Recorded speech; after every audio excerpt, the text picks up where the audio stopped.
Indy 500 Films presents The Legends of the Brickyard.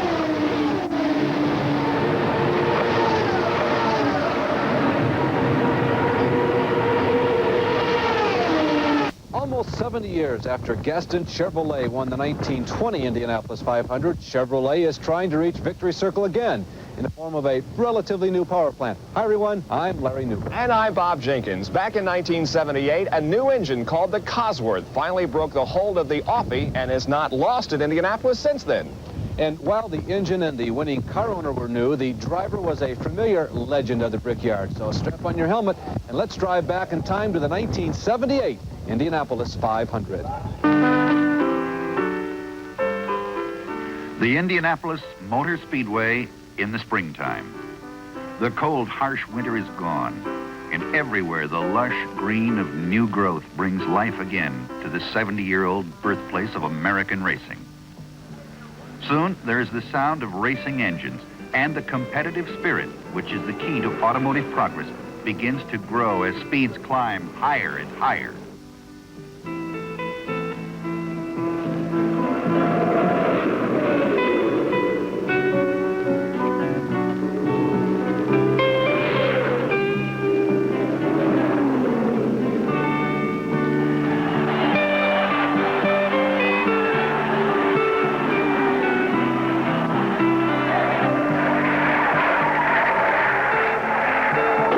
Disaster can sometimes be an example of true champions at work. They react with the split-second judgment of professionals. Race drivers are very special people. They represent to the spectator a way of life which can only be shared in the imagination. They are like the men who climb high mountains, descend to the depths of the sea, who dare to explore beyond the known frontiers of any land, whether it be one of science, of engineering, or of sport. Most people think that the Indianapolis 500, which is really run in the town of Speedway, Indiana, takes place on one day. Actually, there are 3 weeks involved. There's more than 12 days of practice, 4 days of time trials, 5 days to rest and get your car ready, and then the big day. Once they said that 150 miles per hour was too fast for this track.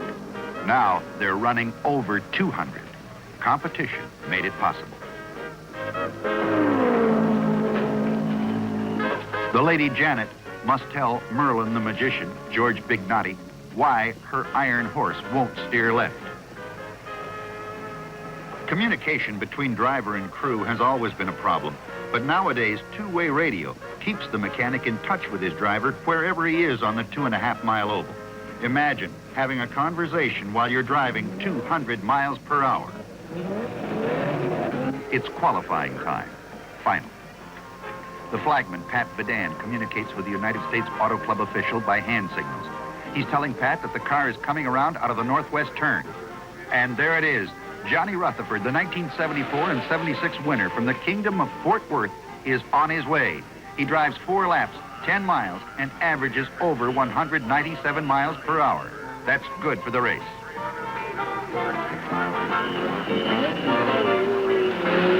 Now Tom Sneva of Spokane, Washington, takes his turn.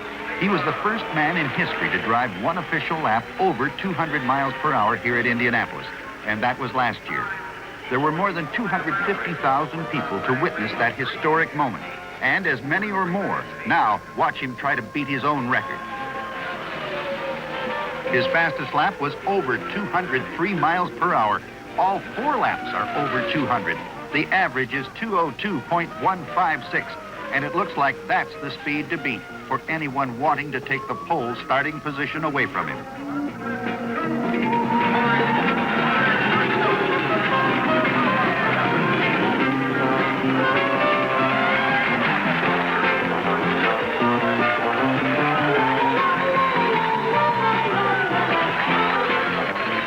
Sneva's teammate is Rick Mears of Bakersfield, California.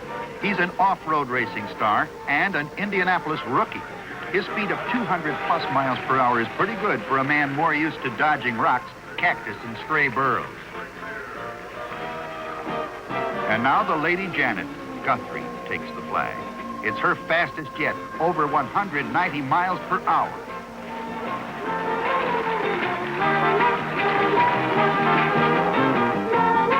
Several days ago, May 16th, Danny and Gaius tested his backup car.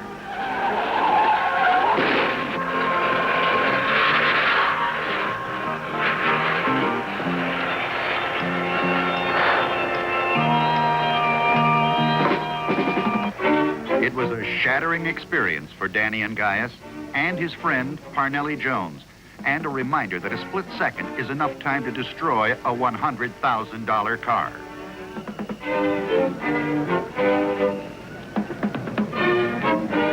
Because of built-in safety features and on-the-spot emergency crews, Danny was okay and now goes out to qualify in his other racer.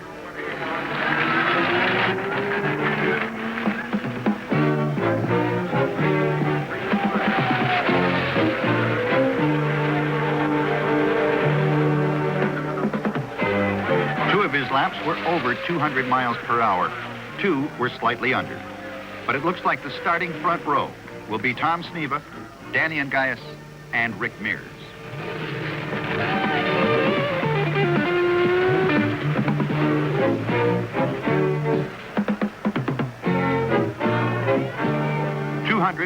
.122 miles per hour average. Happy birthday, Danny, from Parnelli and all the crew.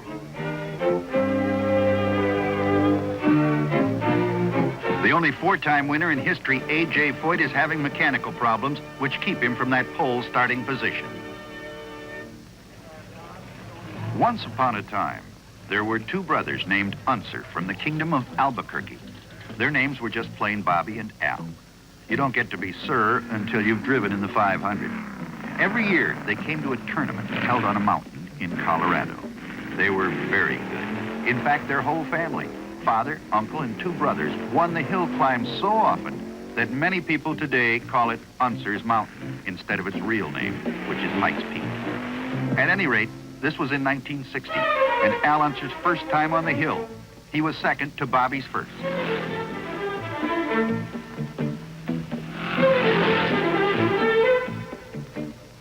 In 1963, Bobby came to Indianapolis. Al followed in 1965. Mom Unser was there to see him qualify, as well as brother Louie and Pop Unser, who did not live to see his boys win the 500. They won it 2 times each, and now the rivalry continues between Al and Bobby as though they were still battling it out on that mountain back in Colorado.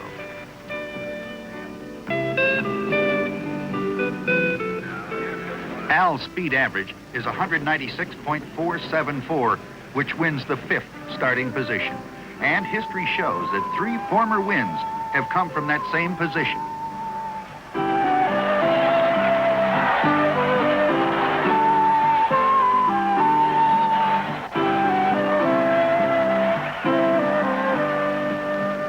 Storm clouds gather over the Speedway as Bobby takes his turn.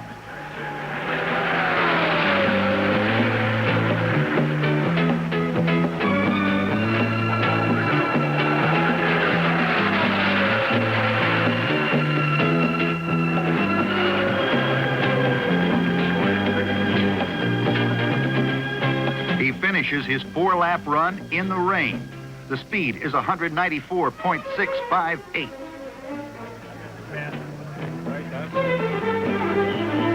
Twenty cars have qualified. There's 1 day left to fill 13 places. With time running out, the pressure is really on. Roger Rager lost control in turn 3, hit the wall, and rode it to a stop. Larry Cannon was on his second qualifying lap. He made it into the pits. Dick Simon lost 2 wheels and stopped in front of the pits.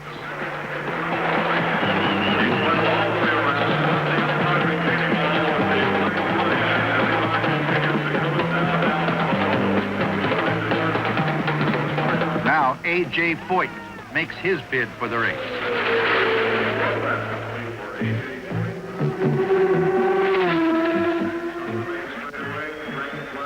The 4-lap average is 200.122, and he becomes one of 4 drivers who qualified for the 1978 Indianapolis 500 at over 200 miles per hour.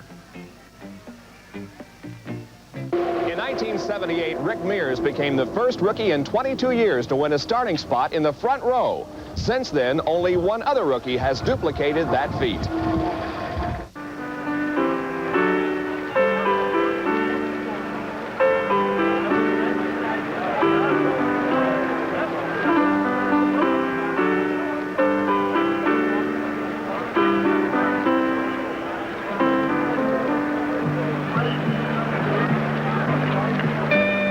He said he missed the race in 37 when his dad died, and in 63 when he was in the hospital. Otherwise, he's seen them all. Just think, he was going to the 500 17 years before Louis Meyer's winning car was even built, and that car is 50 years old. There's places where you have to have a pass, but sometimes a small boy can find a way to get where he wants to go. This is where they pushed the cars out race day morning. He was so close to AJ's car, he could touch it.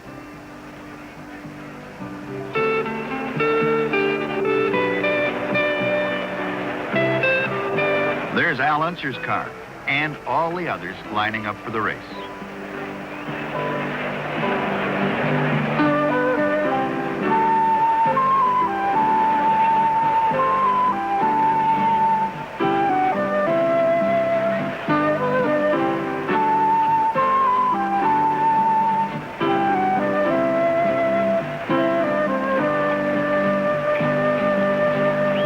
A troubadour named Roy Clark from the Kingdom of Hee-Haw.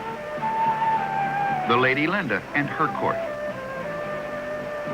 And Sir Barry Goldwater from the distant Kingdom of Arizona. Now, Louis Meyer, 3-time winner, takes a nostalgic lap around the track in his 1928 Miller Special, said to be one of the most beautiful cars that ever raced in the 500.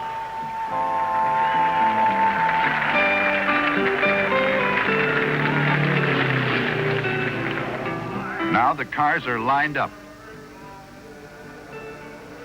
Andretti won the overseas Belgian Grand Prix, while at home, Mike Hiss qualified his car. But according to the rules, if Mario drives it, he must start in last place.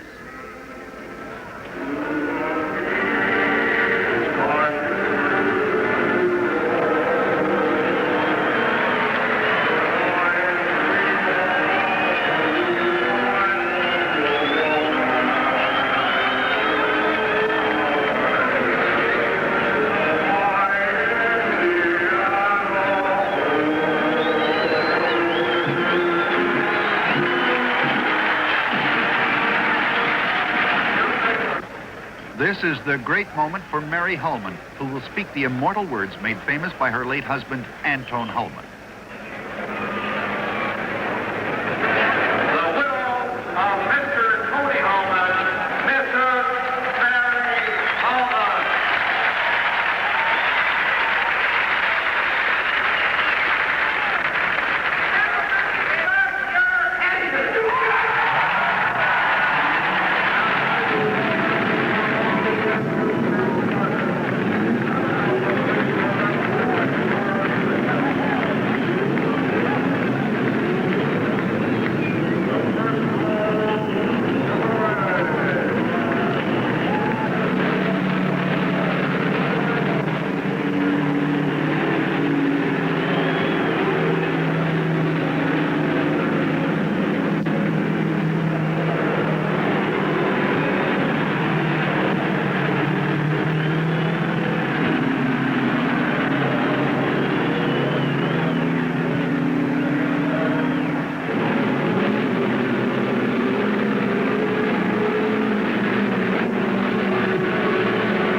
At the start, Danny Ungaius forges ahead of pole setter Tom Sneven. Sheldon Kinser, number 24, goes high. He's got oil pressure problems.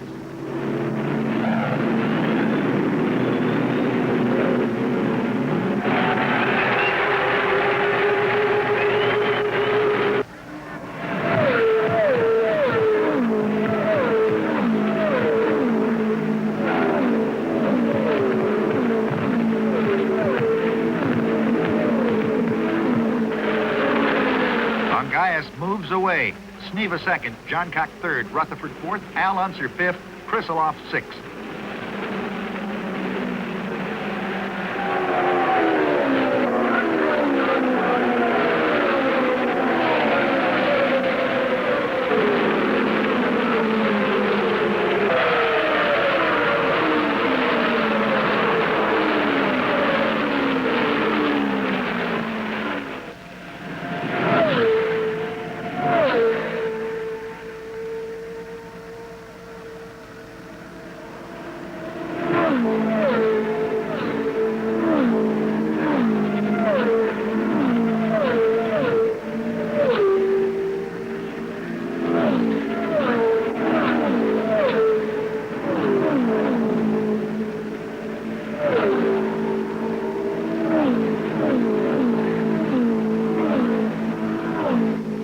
Kinzer's car is towed from the track.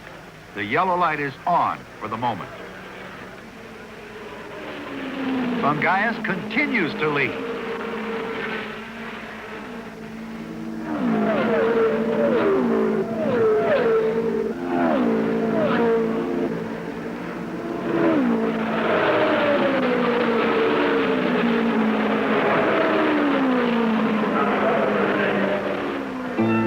Andretti started last, but he didn't stay there.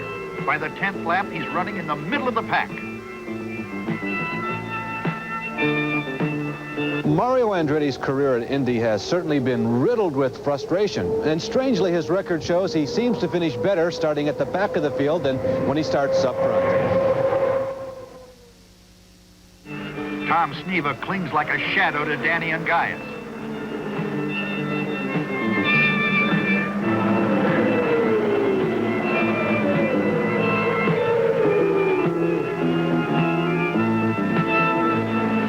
Now approaching the 20th lap, Mario has moved up on Foyt, who is running 10th. They battle it out, with Andretti eventually passing Foyt and moving into the top 10.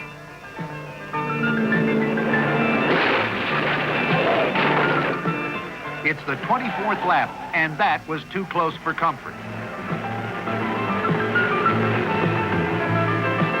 Spike Gilhousen tapped the wall in turn 2 and left a trail of debris up into the backstretch. The race is slowed. Gilhousen is okay, but his machine is bent. Mario Andretti goes back to the race after an 8-minute pit stop brought on by magneto problems. He's now 3 laps down on the leader. Steve Krisiloff leads from the 26th to the 30th lap.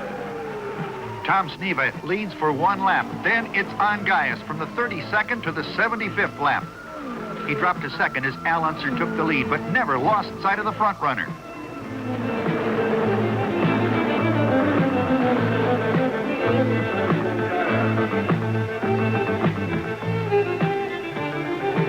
In the 86th lap, Ungaius passes Unser as they come in together for a pit stop.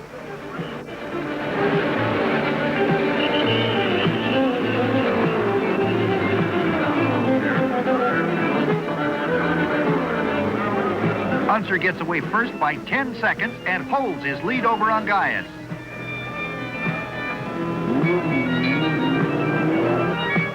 Lap 114, Rick Mears is pushed slowly to his pit. 2 cars from the front row are still running and in contention.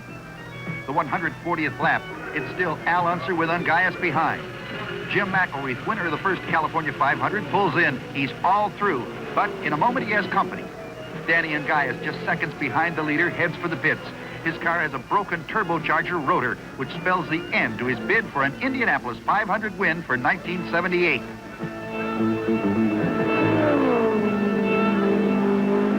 Foyt's crew struggles with a car that doesn't want to run. Foyt is down 4 laps on the leader, Al Unser.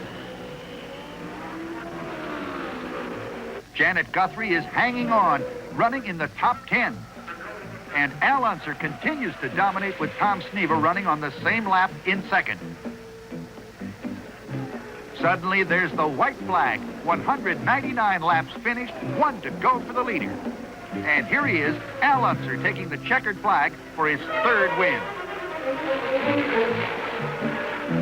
That's the way it went. Number 2 is first, number 1 is second.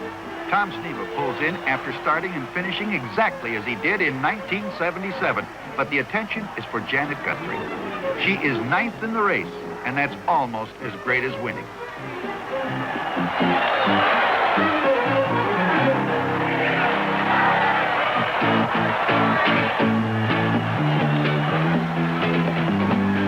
Ninth place back in 1978 would prove to be the best finish for Janet Guthrie. Amazingly, it wasn't until after the race that it was discovered that she had driven the 500 with a broken wrist. Finishes at the end of a tow rope, but he's 7th, and Andretti is 12th, despite being in the pits for a total of 17 minutes, 45 seconds.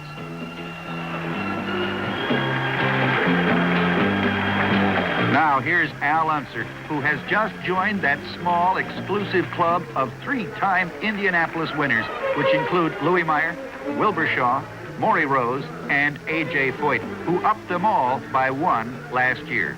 Riches and great honor belong to Al Unser, who drove the 500 miles in 3 hours, 5 minutes, and 54 seconds, for a speed average, including caution lights and pit stops, of 161 miles per hour.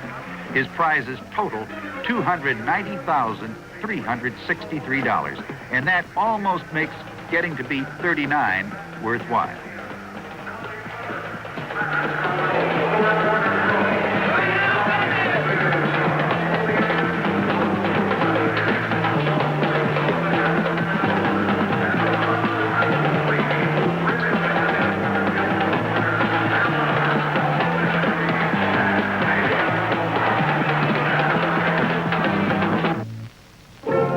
The next day was May 29th, which is Al Unser's birthday.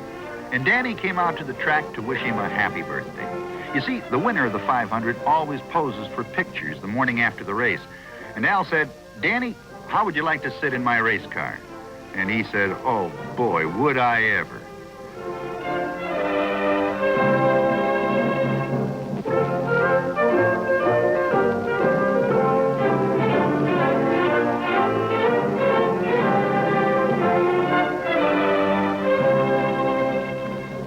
Al's first win was in 1970, then again in 1971, a second place in 72, and another in 1967, which was the year A.J. Foyt became a 3-time winner. Soon, there will be another model to add to these two. And so in 1978, Al Unser joined 4 other men in winning 3 Indianapolis 500s, and he went on that year to win the California and Pocono 500s to become the first and only driver to win racing's Triple Crown in a single season. Unser also seemed to have started a trend in 78 as 2 more men in the next 3 years would join him in that exclusive club of 3-time winners. And if it wasn't for one of those 500 quirks of fate, Unser might have won his 4th the following year. It was that same quirk of fate that kept lanky Texan Jim Hall from winning 3 Indy 500s in his first 3 attempts as a car owner. And speaking of rookies, Rick Mears, who shared Rookie of the Year honors with Larry Rice out of the sprint car ranks that year, has gone on to finish in the top 5 here in 6 of his last 8 years. I'm Larry Newman. And I'm Bob Jenkins. Be sure to join us again for Legends of the Brickyard.